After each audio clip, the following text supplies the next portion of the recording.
So, welcome to our San Diego user group. I know a lot of you guys are not from San Diego, but that's okay. We like to share the love. Oh, here comes Tracy. Yay. Tracy is my co-leader. I'm Christy. Guess we should maybe introduce ourselves since everybody here is new. Tracy, you want to introduce yourself? I'll go really quick because we've got some crying babies in the back. But Tracy Hart here, co-leader of the San Diego user group. The one you're hearing is two future trailblazers, Oliver and Athena. And yes, they're driving me mad. Love it. And I'm Christy Brown, leader of the same group. I am an architect and work as a consultant for Slalom, which is a new role for me, and I'm excited to continue sharing my journey with you guys. So today we have all these awesome people with us. We're going to be talking about how to get noticed to land your first job or a new job, kind of manage your expectations in terms of compensation, how to promote yourself using various tools. I really want to ask about resumes because I don't know if they're like even useful anymore. I do have a bunch of questions that we're going to start with for our panelists, but drop questions in the chat as well, and we'll monitor that. And then we'll open up at the end for everyone else's questions. And because I like to bribe you guys, I have St. Patrick's Day Cody and St. Patrick's Day Astro to give away. So, Tracy, what do you think? We'll pick someone who's active in the chat, probably as usual. Yes, I will get the number generator started so we can pick. Perfect. I think you should let one of the babies pick. We can make that happen too. So let's get started just with some introductions. So maybe each of our panelists introduce yourself and tell us what your current role is in the ecosystem, maybe a little bit of background about how you got there. And you're first on my screen, so let's start with you. Sure. My name is Uriah. I go by Yuri for short. I'm a talent acquisition manager. I support the SoCal Salesforce practice with Lauren and Dario. I have 8 years of recruiting experience, and I've been supporting the Salesforce space for 6 years now, and was a Salesforce consultant once upon a time, where I was a QA engineer and a business analyst supporting federal projects back in DC during my Accenture days. Nice. And should I pass the mic over? Yeah. Yeah, awesome. I'm Dario. I am a Salesforce talent acquisition analyst for our SoCal practice with Yuri and Lauren. I've been doing Salesforce specific recruiting for about 3 years now. I started an agency with Mason Frank. So maybe a lot of you guys know about Mason Frank up until about January of last year when Yuri reached out to me for an opportunity at Slalom, and I've been helping them since. So that's just a little bit, and then I'll pass it to Lauren. Hi, my name is Lauren Piva. I'm the Senior Talent Acquisition Manager for Slalom's Salesforce practice in California. I have been in the Salesforce recruiting ecosystem for 7 years now, and was actually introduced to the founder of that Salesforce practice by a former candidate. And I'm based in San Diego as well.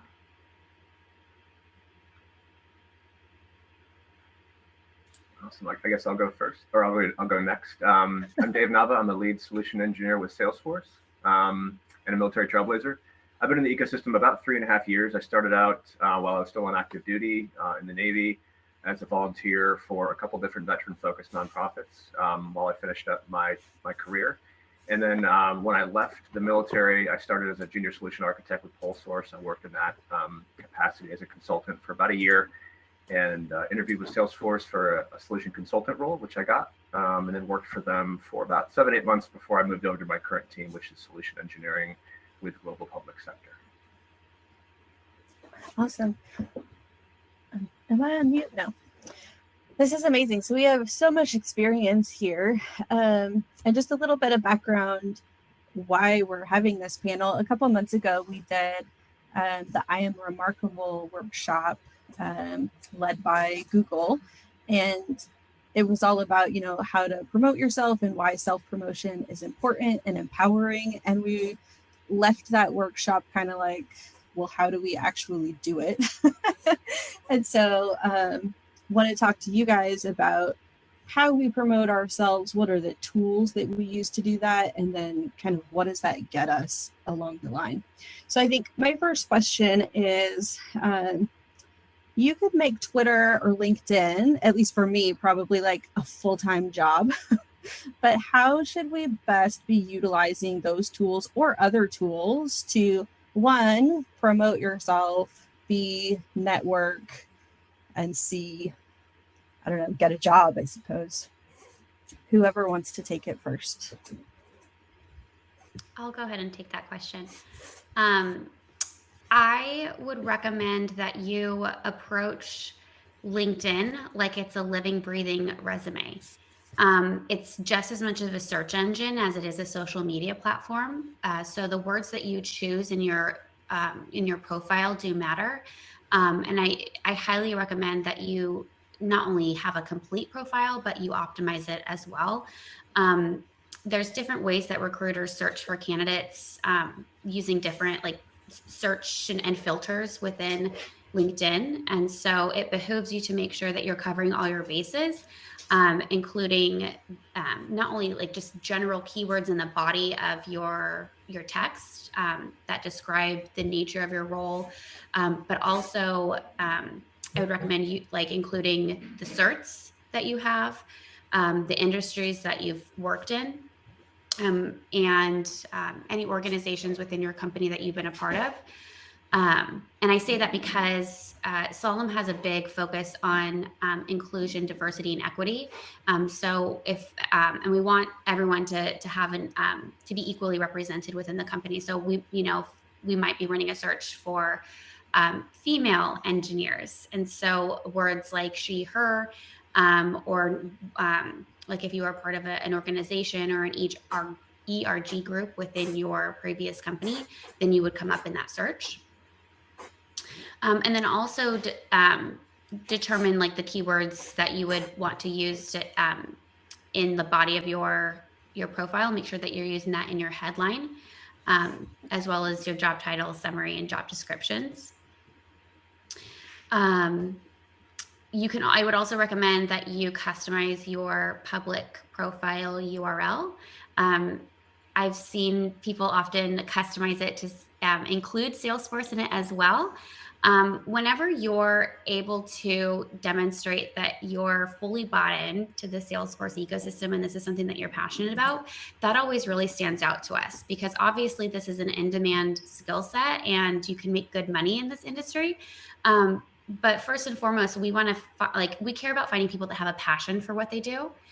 So whenever you're able to demonstrate that, as well as be involved in discussions, sharing articles, updates, like that's the sort of thing that demonstrates if this is something that you're genuinely interested in beyond just it being a source of income.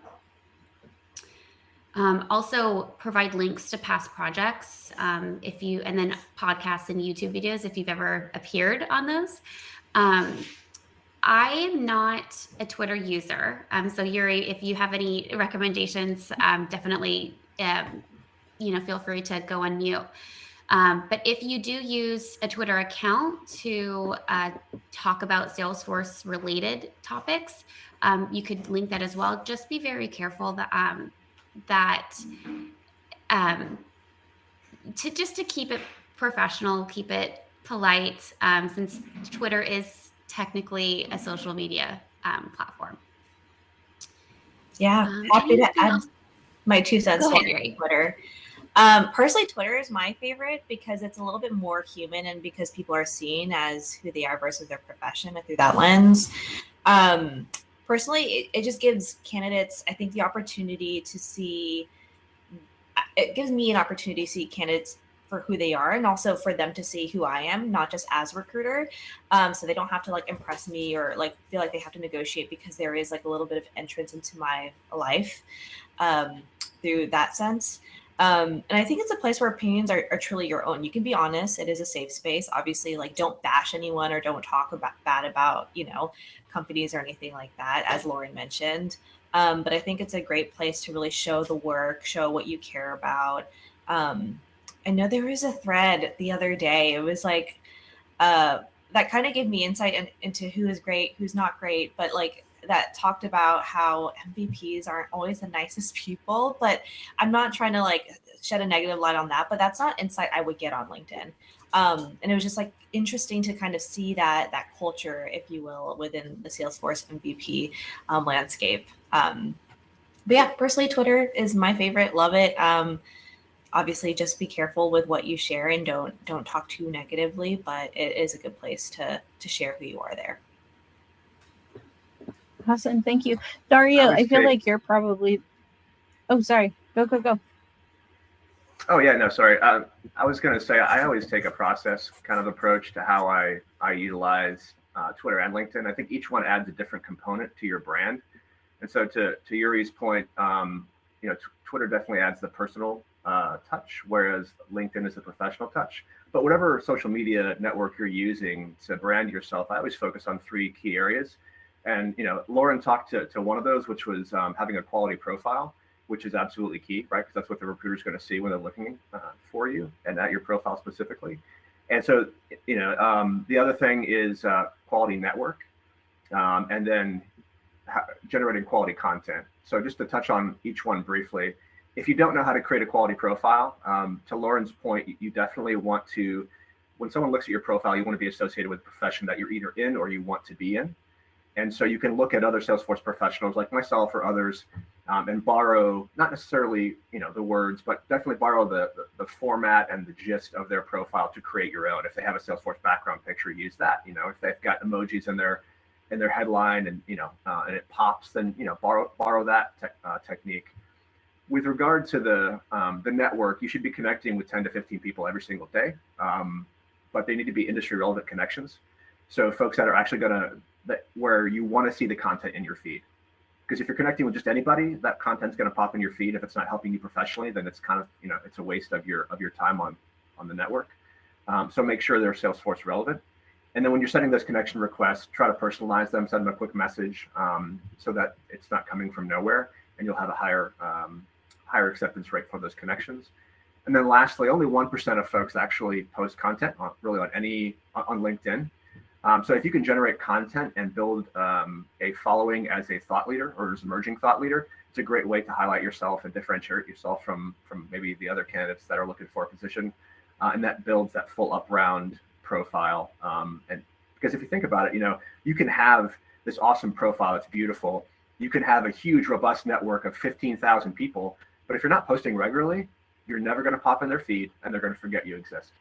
So you have to post consistently and persistently, and there's ways to do that. We can talk about that later on. And also stay in touch. It takes you a second to send a message. Hey Yuri, it's been a while. Loved that article that you sent the other day. So hope you continue to do well. And it takes a second to do that, and boom, like you're at top of mind for that person.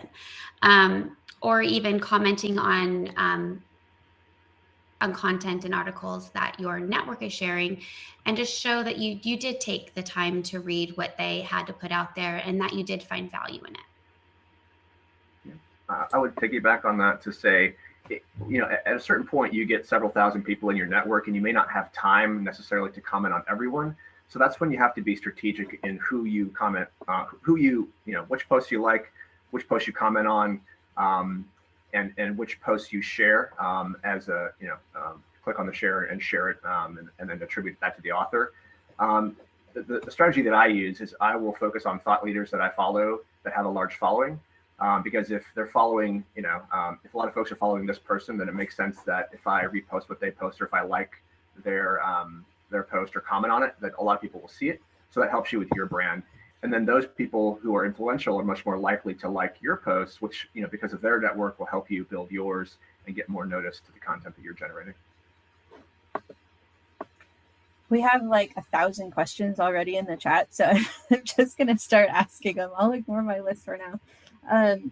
So Dario, I was going to ask you this because I feel like you're the one who's like ground floor searching for people, right? So like, what are the actual keywords that you're looking for in someone's profile? And then kind of secondary to that, what about someone with limited or no Salesforce experience yet? Like, what would you expect to see on their profiles to make them stand out? Yeah, most definitely. So you kind of hit it on the head there. So my role as an analyst is spending a lot of time on LinkedIn Recruiter, and the way that works is we have a bunch of different custom filters, but we use keywords and Boolean searches, right? So there's a couple ways I go about it. Sometimes I like to start off searches through certifications, right? So I'll list, PD1, PD2 for technical folks, or if we move to the functional side, I'm looking for that Administrator 201, the platform app builder. And if they're a little bit more experienced, I'm looking at sales and service consultant certifications.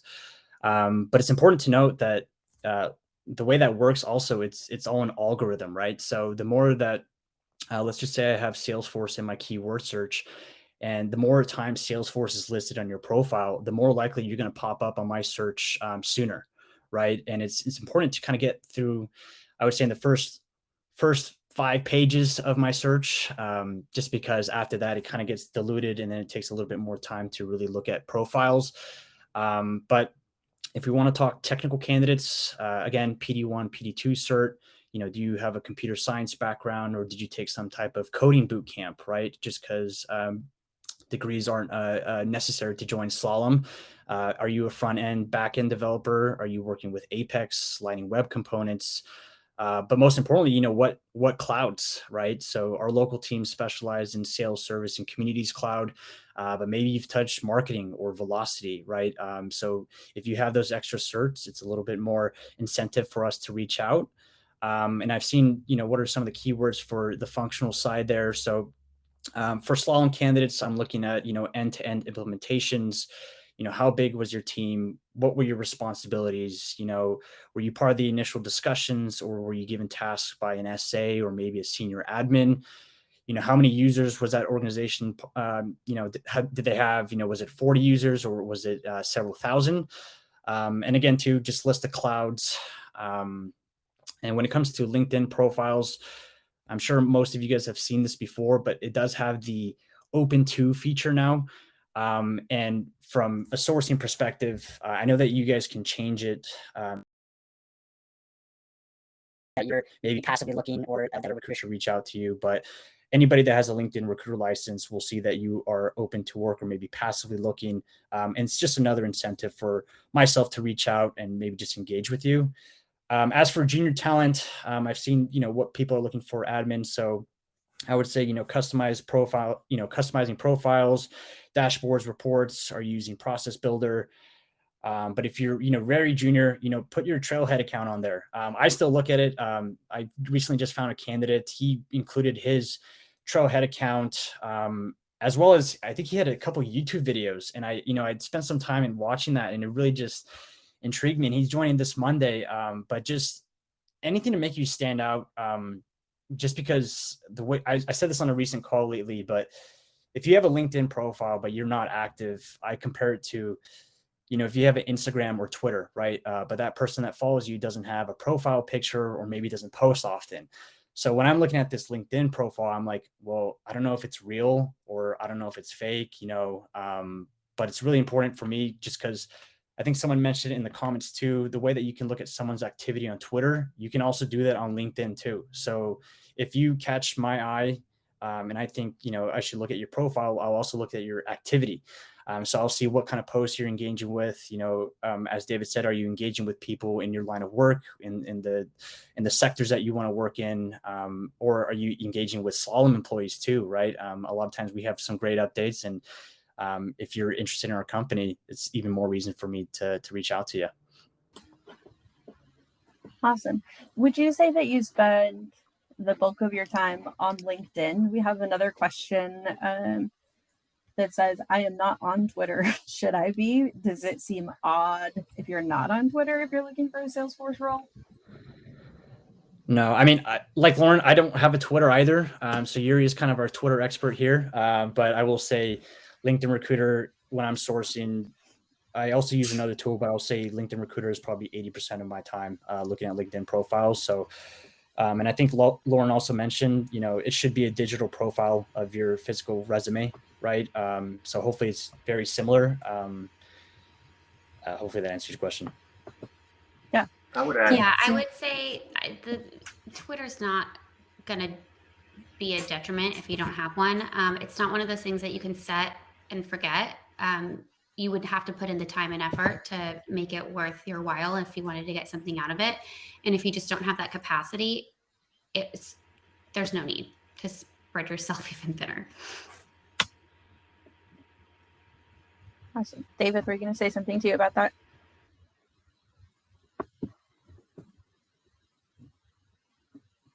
Oh, am I frozen? Okay. David is frozen.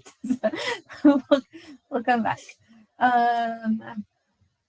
Let's see, going through our chat. There was a question for David, so we'll wait for him to unfreeze.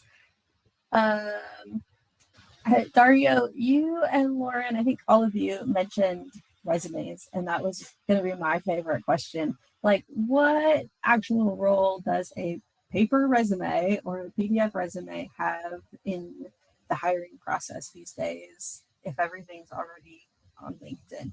Like, I feel like when you guys were recruiting me, I don't think I ever sent you a resume.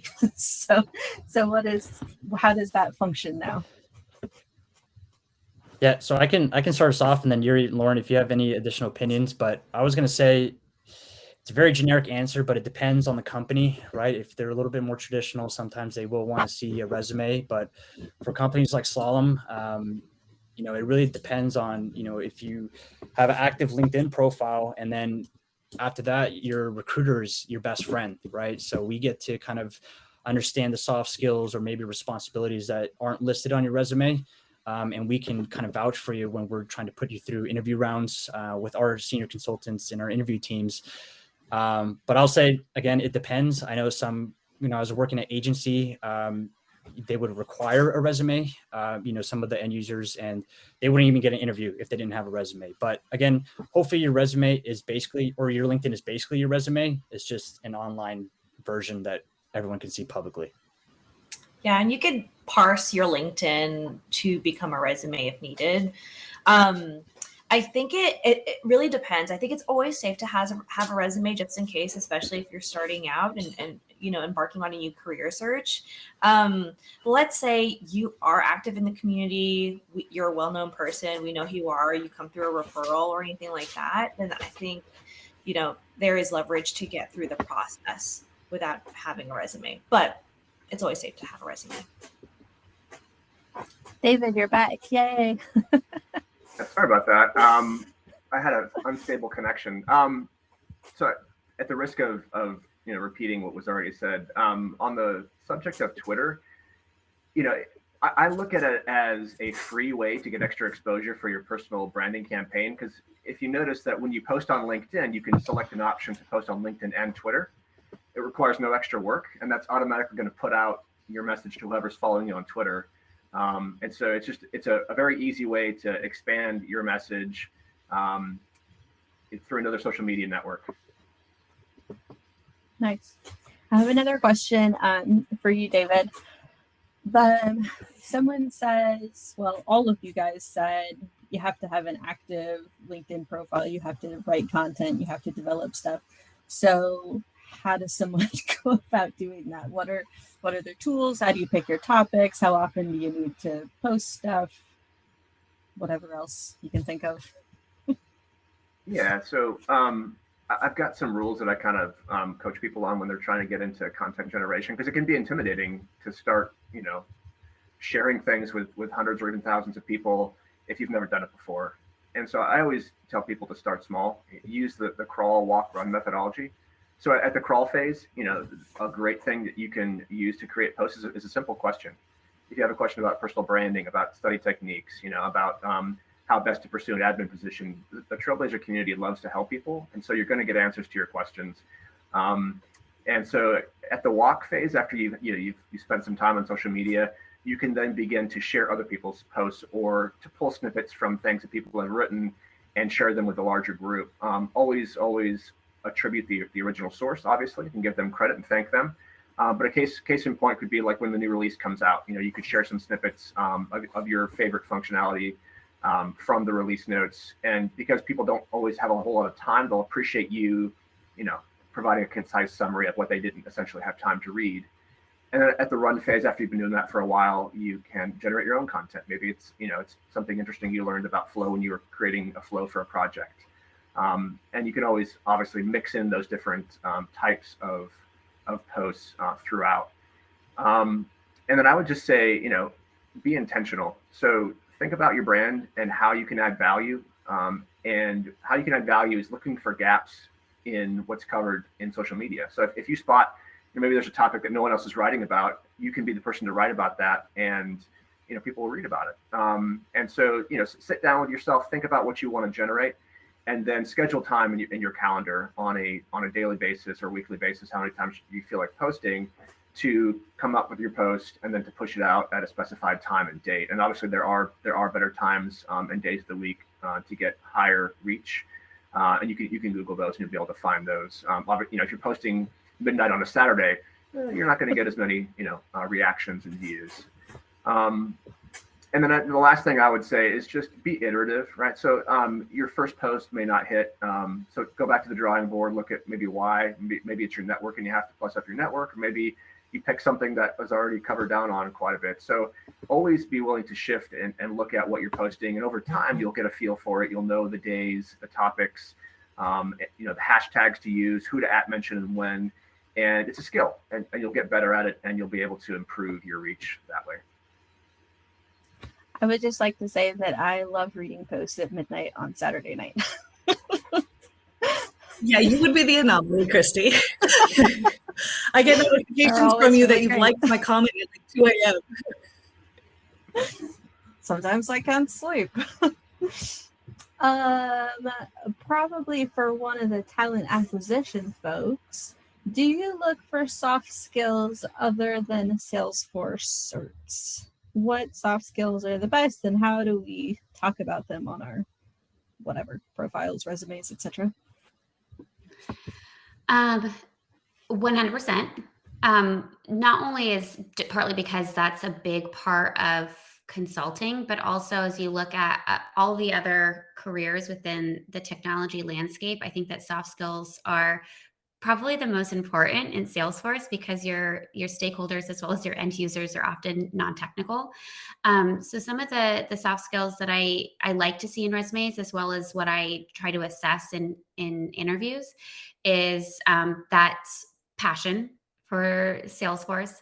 I also like to see someone who has an innate service mentality, where they, at the end of the day, they're using Salesforce to solve a problem and enjoy that they get to solve a problem and that they get to use Salesforce to do that.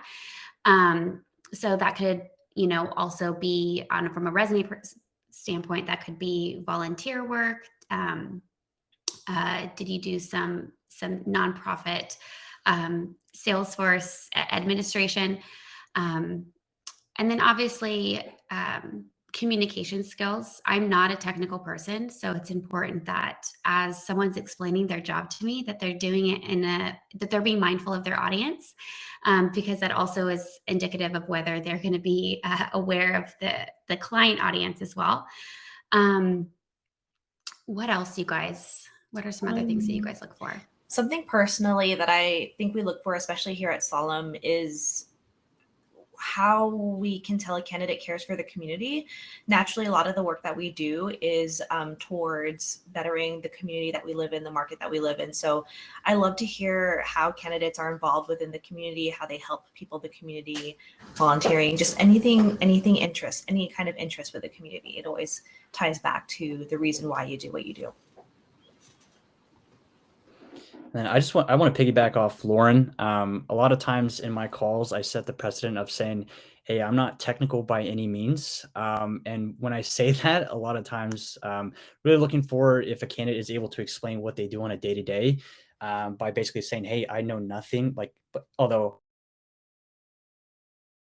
some knowledge about Salesforce, I just kind of want to say, hey, explain to me what you do on a day-to-day in Salesforce, as if I don't know, as if you're trying to explain to, I don't know, your sibling that doesn't know, or someone that doesn't have a technical background. And then if they're able to translate it perfectly, I'm like, those are the soft skills that I'm really looking for in my first conversations. Love it. So I think, Dario, you mentioned like adding your trailhead link and whatnot. I've noticed a lot of people lately creating digital portfolios to serve as kind of both a resume, but also like, no, I don't have any real job experience in Salesforce, but look at all the cool stuff I can do. Are those pieces of information that you guys look at? And like, at what point in the hiring process does that come up? So I think for myself, digital profiles is still new to me. I know that a lot of, I think it's a talent stacker program where they really help junior admins, help, find their way into the Salesforce ecosystem. They help them by building that portfolio, listing their volunteer experience as an admin. That's been huge. I have talked to a couple, I would say, junior admins that have presented this profile. And the way I go about it is, it's a little bit more on the junior side to join at a consultant level at Solemn, but we do have, entry level programs such as our Salesforce Academy that, really would help, get their profile across the interview teams. But yeah, that's a tough one because I would say that they use that portfolio and leverage their networks on LinkedIn. And what I mean by that is, when you're connecting with recruiters, or maybe, recruiters at corporations, or even agency recruiters, just saying, sending a thoughtful message of, hey, listen, haven't really worked in Salesforce space for that much, but this is the type of work I've done. Really looking to get a junior admin position. Do you have anything currently open, or, just want to keep this connection open? But by sending that personalized message, you should get a response from a recruiter, and if you're lucky enough, a call for them to explain what they have going on, or maybe what can happen in the future. And hopefully they can provide some next steps. And you just got to keep doing that, I would say, until you finally find the right person, and then they have an opening for you. But from when I've talked to people from the Talent Stacker program, they leverage their network so well that they're able to kind of just piggyback each other and say, hey, this recruiter said that they have, entry level positions at X company, go ahead and put your, portfolio forward. But that's kind of how I've seen portfolios from my eyes, at least, especially with, junior admins.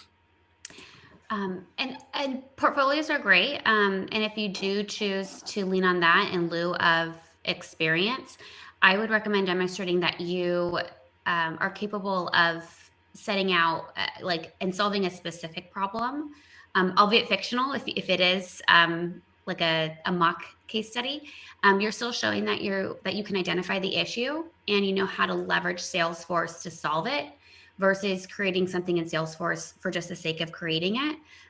It shows, not only does it show how you know how to use triggers and code in Apex, but when it should be used. And you can get fictional business cases online and use that in your portfolio. And then it also is something that you can reference in an interview as well. If I could point out a couple things, if folks aren't familiar with what we're talking about, if you go to Trailhead and you do a search for personal portfolio, you can also find it on my LinkedIn profile in the featured section. There's a post there, but it's a trail where you develop your own Experience Cloud site, essentially, that acts as a living, interactive resume to share your accomplishments. And so, I think it's great because as some of the other folks on the call have talked about, there's different pathways to show work experience, which is a critical thing you have to get hired in the industry. You can do that with volunteer positions. You can do that with internships. You can do that with contract work, but sometimes it's not available, right? You're maybe brand new and no one's hiring. You can't find an opportunity. So I see the portfolio as alternative work experience, where you're demonstrating that you have the skills necessary to build functionality on the platform that solves a need. and that need just happens to be yours.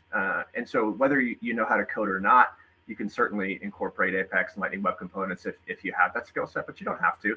You can very easily, using configuration, create flows, add reports and dashboards, and leverage the App Exchange to pull in additional capabilities to create a pretty decent profile. A case in point would be if you want to learn how to write flows, create a guest book, right, for whoever visits your profile that sends an email notifying you of the visit, and it provides their comments. I did that a while back, and I've used the online or the professional portfolio during interviews, and it reads well because they see that you're passionate about the platform and that you have skills. I mean, nothing says that you're passionate more than if you use the product that you're trying to get a job in, right? For your personal life or your professional life. If you use it yourself, then obviously, you're going to be much more successful when you sell that to a customer because you can show personal use of it. Love it. Okay, shifting gears a little bit to military. What kind of considerations do you look at for military folks who are transitioning to determine if they're a good candidate? So Christopher, who posted this comment, is working on his admin cert. He loves doing projects, and I think he has a portfolio, it sounds like, too. What kind of soft skills, hard skills, whatever, do you look at specifically from military people? I think all of you could probably answer that. Yeah, but kind of going back to your question, Chris, definitely for soft skills, as I mentioned, ability to learn customer service is big. I think a skill that a lot of military people have is grit and just being able to learn, based on the constraints that they may have in the past. So that's going to be really big, especially when you build out your Salesforce portfolio. From personal experience, like when I made my career change, it was a lot to work from. So definitely be very honest with what you can handle and what that timeline may look like. But as long as you're connecting with the right people, you're building that foundation, you're taking training, you're doing Trailhead, and really working with the product, like David said, you will be led to the work that you want to do in Salesforce. I see a couple of questions around job titles and positions. And I want to ask on that just briefly. There are a lot of times where a company that you may be working for labels you're a Salesforce admin, but you're labeled as data specialist. Lynn, when you're trying to apply for a new role and get noticed, does that label negatively affect you if it's on your LinkedIn? And if so, how do you adjust so that you're seen by the right recruiters? Most recruiters know that titles mean different things at different places. So I also am a believer that what your title is internally, like within what HR considers you, doesn't necessarily have to be what you put on your resume, as long as you're not trying to call yourself the CTO, if you're not. But I think that it doesn't hurt as long as you're still telling the truth. Like let's say your title is IT admin. I think it's fine to say Salesforce admin on your title. That's great to hear, because I know there are many members of our community who are nervous about that. They're like, well, my role says this. I can't say I'm a Salesforce admin, even though all they do all day is Salesforce. Yeah. As long as you're not bending the truth, I think it's perfectly fine to retitle yourself, because the nature of what you do is what we're looking for. But obviously having the Salesforce words in your title do make you stand out. And oftentimes, let's just say that someone's labeled as a data specialist. I'll see in their responsibilities on the day-to-day acting as the primary Salesforce admin. So it the admin will still appear in my search. But then you can also just leverage that again if you use the recruiter that you're working with, and when you reach out to them and say, hey, I know I'm a data specialist, but that was just my company title. I'm actually serving as the Salesforce solution architect or admin. That'll go a long way. And again, we can vouch, right, and be like to our interview teams, even though it says data specialist or whatever title, this is their primary role. That was just the title that they're given.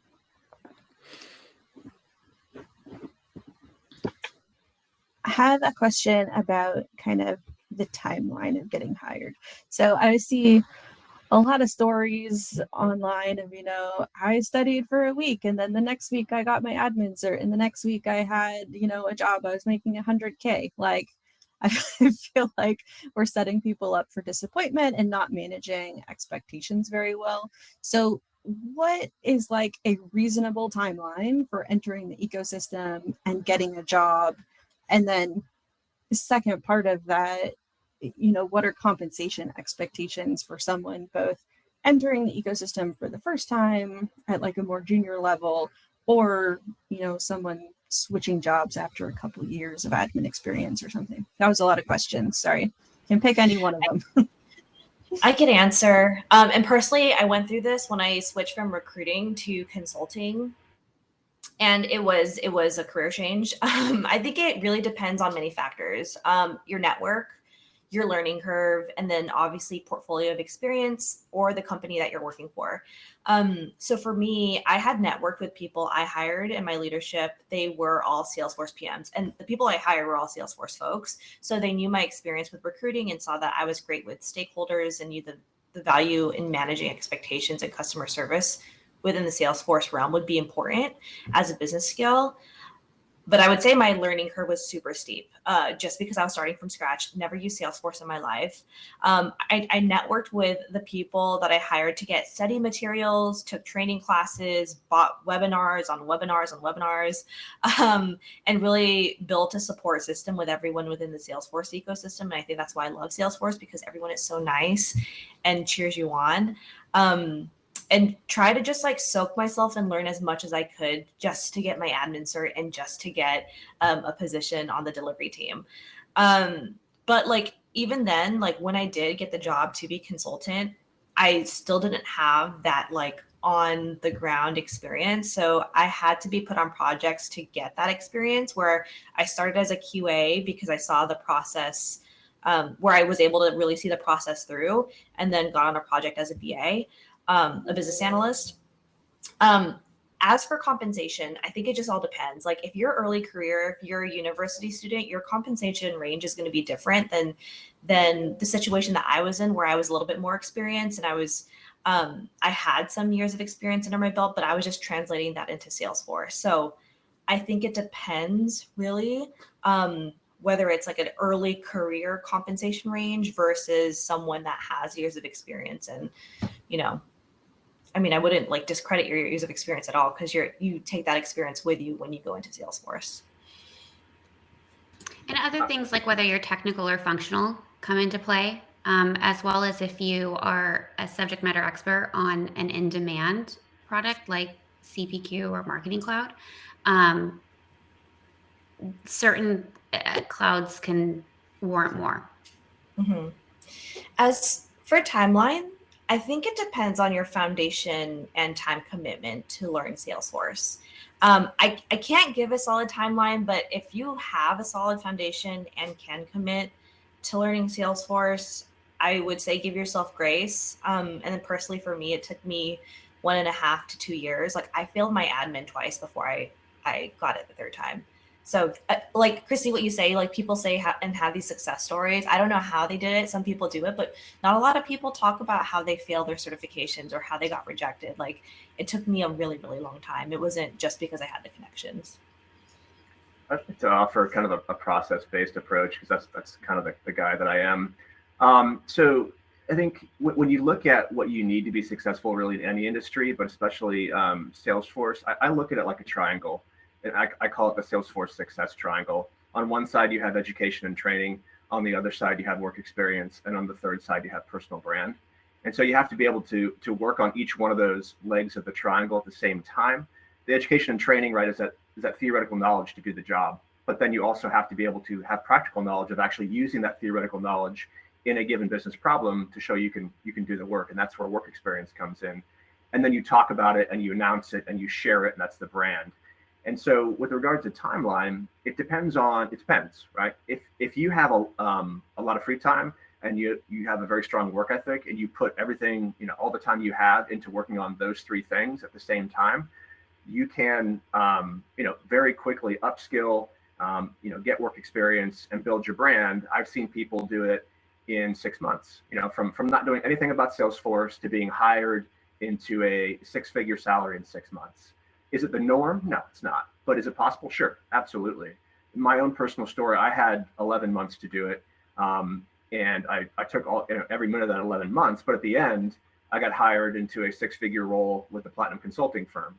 So, just look at those legs of the triangle and commit time to working on each of them at the same time. And then, depending on how much available time you have, that will determine your timeline for achieving success, which is that, paid full-time position at the end of your preparation period. Thank you. I think all of those were wonderful points. We've mentioned networking a lot, I think, in every answer. And there's a question for people who don't know how to network, or maybe they're just super introverted, like, how do you get started? Who do you reach out to first? What do you say? You can't just go shake people's hands anymore. Yeah, this is a good question. So funny story, when I moved to DC from San Diego, networking was the thing to do in DC. And personally, for me, it felt kind of fake because it's just like, oh, do I network with this person for the sake of getting a job? And it took me a long time to build my network. One of my mentors, she actually told me, like, networking is the best way that you can do networking and feel really good about it is to really phrase it as like looking for people that you can genuinely create relationships with, making friends with people who who are gonna help you with your career. So ever since she phrased it that way, I've kind of looked for people that I vibe with, that I know I could be friends with, that I trust. And ever since then, it felt like networking. I was creating relationships and networking with the right people that could help me with my career. I know introverted people are very protective over their space and who they hang out with. So it is about looking for people that you feel can make a genuine connection with. It may be slow, but once you start building those relationships, it's a snowball effect, and you start meeting people in their groups and they start introducing you to more people. But it all starts with making your first professional friend, if you will. Yeah, networking is just having conversations with people in the same industry about things you're passionate about. It doesn't have to be this stressful event. It's just chatting with folks, being personable. So attending a Salesforce Saturday or a user group meeting with your camera on and engaging in the conversation, reaching out to someone on LinkedIn to comment on their post, and over time build a relationship with them through those mutual comments, and you ask them for 15 minutes of their time to have an informational interview to talk about their role, things of that nature. Start small and just build upon that. It doesn't have to be a stressful thing. And I just want to piggyback. So when I started recruiting, what I did to network and get my name out there in the Salesforce ecosystem, I searched up LinkedIn on search bar. I put in, I think, California, and I just went on every single person and pushed connect. And what I would type would be like, hey, I recently just got in the Salesforce space. I'm on Trailhead. I'm going to be studying for my Salesforce 201 certification. Just wanted to connect with the Salesforce SoCal community. And the amount of responses I got of like, hey, congratulations. If you ever need help, don't hesitate to reach out, or I'll help you, I'll point you to the right direction of maybe a user group leader or some study materials. The Salesforce community is awesome. Everyone wants to help each other. I think that's one of the fascinating things about Salesforce. So don't be scared. I think everyone wants to help each other. And that's the beauty about Salesforce. I love Salesforce. Okay, we're like running into our time here. There's a really great question, because pretty much every question so far has been about LinkedIn and promoting yourself online. What if you're not an online social person? Can I still get a job in the Salesforce ecosystem if I'm not on LinkedIn and if I'm not, creating content and pinging people every 5 minutes? I would say you absolutely can. I mean, it's just that you're going to be much more successful if you do put yourself out there on social media. You create a profile, you build a network, you create content. It's all about exposure, right? So how are you exposing yourself to those recruiters and hiring managers that are looking for people? Are you filling out hundreds of job applications? Are you traveling to a career fair? I mean, if that's your jam, go for it. But it's hard to do that, and it's exhausting. It's much easier to just come up with a schedule, post on social media, connect with folks, and as long as you make that a part of your daily habit pattern, even if you're an introvert, and I'm extremely introverted, it's an effective way to get your name out there and to attract attention, and to eventually get hired. You just have to. It's like a muscle. You have to practice it. You have to do it over and over again, and eventually you get good at it. So yeah, you can do it without social media, but you'll be much more successful if you leverage it, I think. I also just kind of want to point out that we've personally, Yuri, myself, and Lauren and I have been working remotely for, I want to say 2.5 years now, ever since the pandemic. So it's not as easy to kind of just give a physical resume or network in person. I know that we're starting to do some in-person events, but that's why, having an online presence is a little bit more important, just because I'm unable to meet people or candidates in person. So. I love what Yuri just put in the chat. To all my introverts, there will be an extrovert who will find you. I'm the introvert to Tracy's extrovert, and we balance each other out perfectly, and it's amazing. And we're like the dynamic. We found each other, and it's been magic. I just But to that point, look for allies and mentors. Definitely. Yeah, so look for allies and mentors to help you elevate your brand. If you're not comfortable doing it, then reach out to someone in the ecosystem who is, comfortable doing it. Ask for pointers, ask for help, and I'm sure that they'll be able to provide assistance. Because, like Dario was saying, it's an extremely supportive community. We have like 5 minutes left, so I've put a link in the chat to our chatter community so we can continue the conversation, keep answering questions. And so you guys can just connect with each other and find your allies amongst even this group. I feel like, Tracy, we should give away our Cody and our Astro before everyone's lunch hour is over.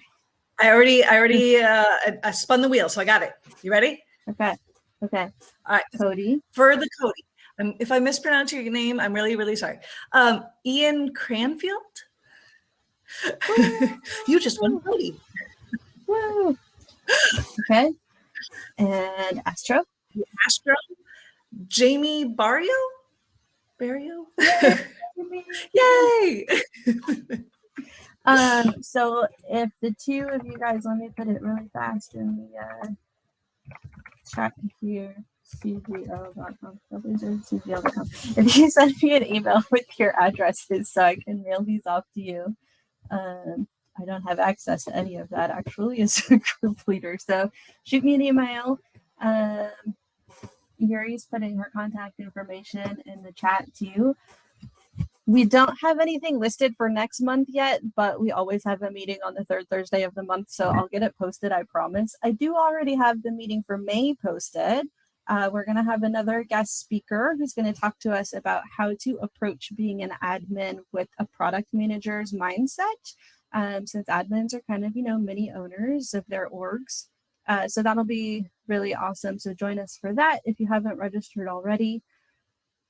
And what am I forgetting, Tracy? Oh, just to recap, just because we have lots of new people here, and I know most of you aren't in San Diego, but we did a community event this past weekend where we planted trees at UCSD as part of Salesforce's Trillion Tree Challenge. We planted 65 trees at the event, and our group got to plant like 10 of those, and that was part of a bigger thing of 2,000 trees across the state of California. So it was fun to participate in that, fun to see people in person.